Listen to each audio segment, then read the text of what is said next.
अध्यात्म का मतलब सीधा होता है कि अपने आप को सुधारना। क्या सीधी सी बात। तो अब देखना है कि मैं बिगड़ा कहाँ कहाँ हूँ।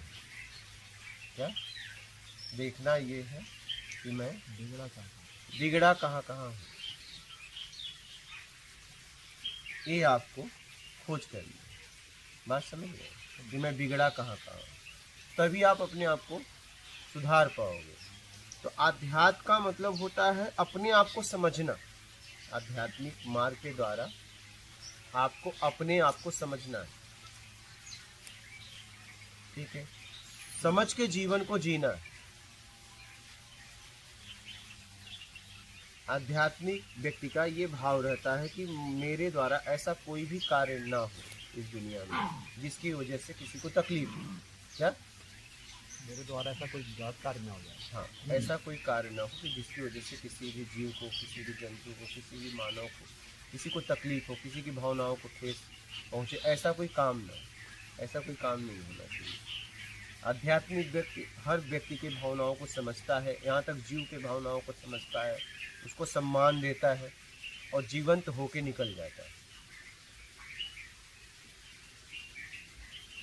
तो आध्यात्म का मतलब है एक दूसरे की भावनाओं को समझना।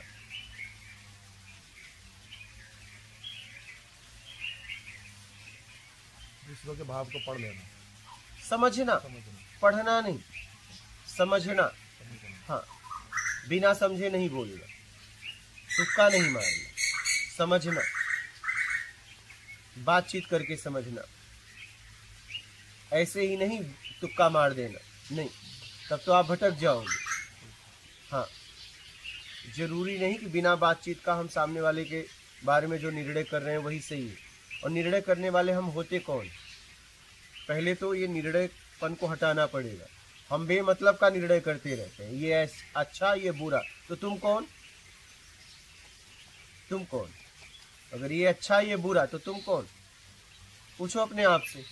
आज तक आपने जीवन इसी में जिया होगा, कोई अच्छा कोई बुरा, आप कौन थे?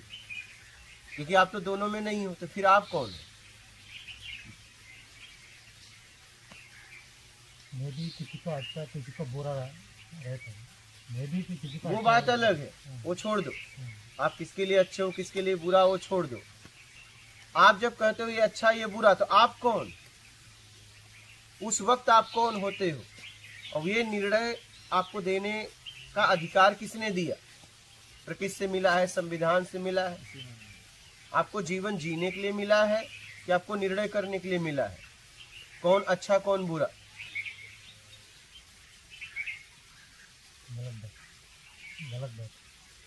गलत बात है, लेकिन ज्यादातर हम इसी में फंसे हैं, इन्हीं गलत बातों में, जिससे हमारी बातचीत भी नहीं होती। वो जा भी रहा है या बैठा है सीट के सामने, बेमतलब का उसके बारे में निर्णय कर रहे हैं। नहीं, जिसको हम जानते नहीं उसका मजाक भी उड़ाते।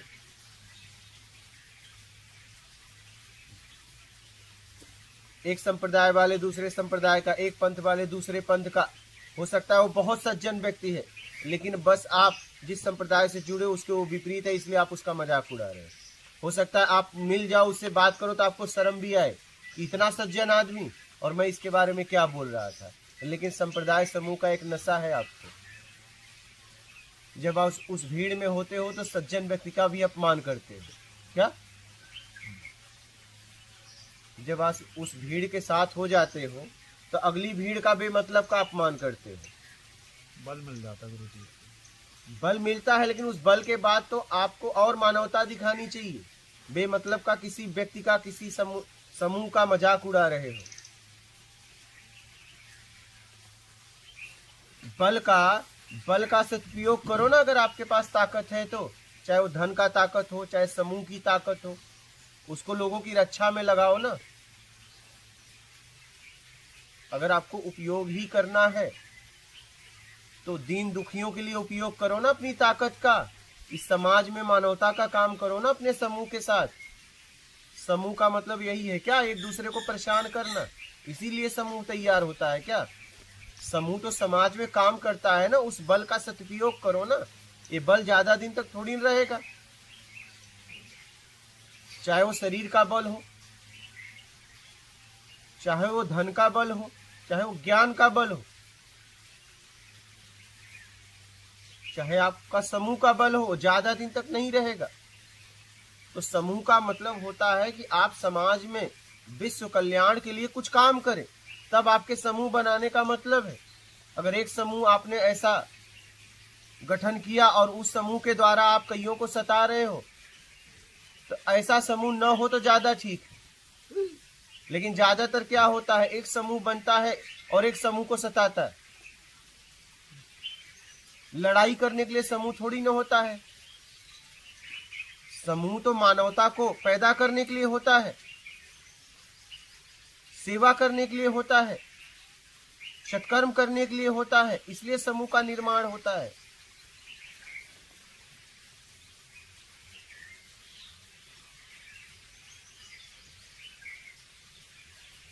समूह इसलिए बनाई जाती है। बल का, ताकत का हमें सदुपयोग करना चाहिए, समाज कल्याण के लिए लगाना चाहिए, समाज सेवा में लगाना चाहिए, सत्कर्म में लगाना चाहिए, लोगों की रक्षा में लगाना चाहिए। समाज हित के लिए अगर समूह काम कर रहा है तब उस समूह का मतलब है।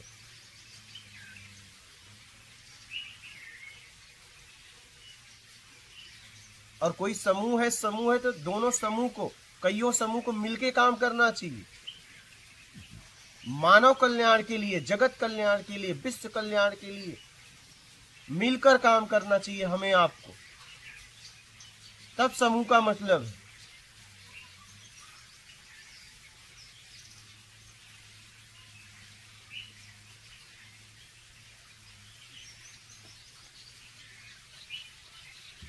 आपके बल से अगर किसी की रक्षा हो रही है तब आपके बल का मतलब है।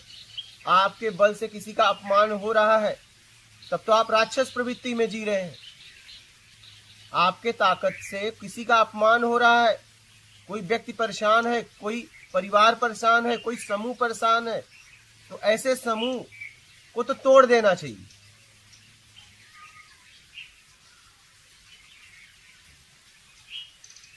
ताकत का उपयोग किसी की रक्षा में लगाना चाहिए, ताकत का उपयोग समाज की सेवा में लगाना चाहिए, तब आपके ताकत का, आपके बल का मतलब है।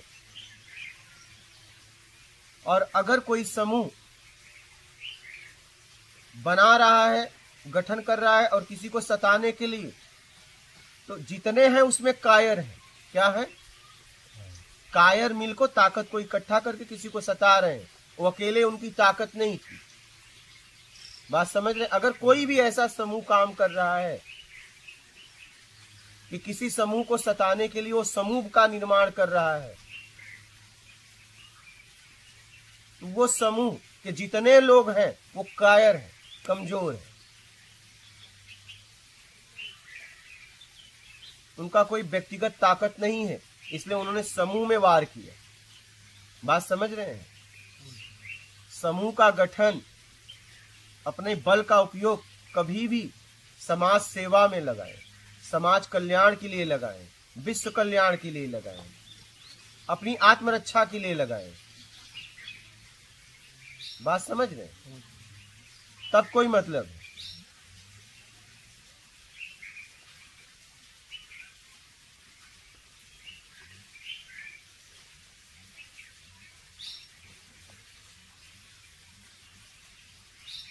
समझ गए?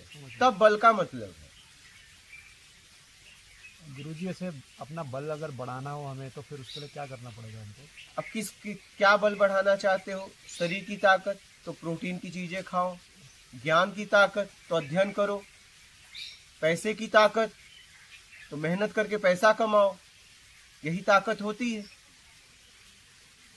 समाज में जैसे कुछ करना है, उसके लिए अगर बल चाहिए, अगर आप कुछ करोगे तो समाज के लोग आपका सहयोग देंगे। आप कुछ करो, या तो आप कुछ करो, लोग आपके साथ हो जाएंगे, तो या तो आपको, अगर आप सीधा आगे से नहीं कर सकते तो किसी समूह के साथ हो जाओ। अब देख लो कौन सा समूह समाज में अच्छा काम कर रहा है, समाज हित के लिए काम कर रहा है। या तो सत्कर्म आप अकेले निकलो करने, सेवा अकेले निकलो, अगर नहीं करते तो किसी समूह में मिल जाओ। कि भाई मैं भी सत्कर्म करना चाहता हूँ, और देख लो वो समूह सत्कर्म का काम करता है कि नहीं, पूरी तरह जांच लो, क्योंकि आप अपनी ताकत वहां सौंपने जा रहे हो, चाहे धन की ताकत हो, चाहे शरीर की ताकत हो, चाहे ज्ञान की ताकत है। तो ताकत देने से पहले देख लो वो समूह समाज हित के लिए, विश्व कल्याण के लिए काम कर रहा है कि नहीं। कर रहा है तो अब अपनी ताकत दो, नहीं कर रहा है तो मत दो। आप बलवान उसे बनाइए जो समाज का सेवा कर रहा हो, समाज हित के लिए काम कर रहा, उसे आप बलवान बनाइए और जांच के आगे बढ़िए। समझ रहे हैं?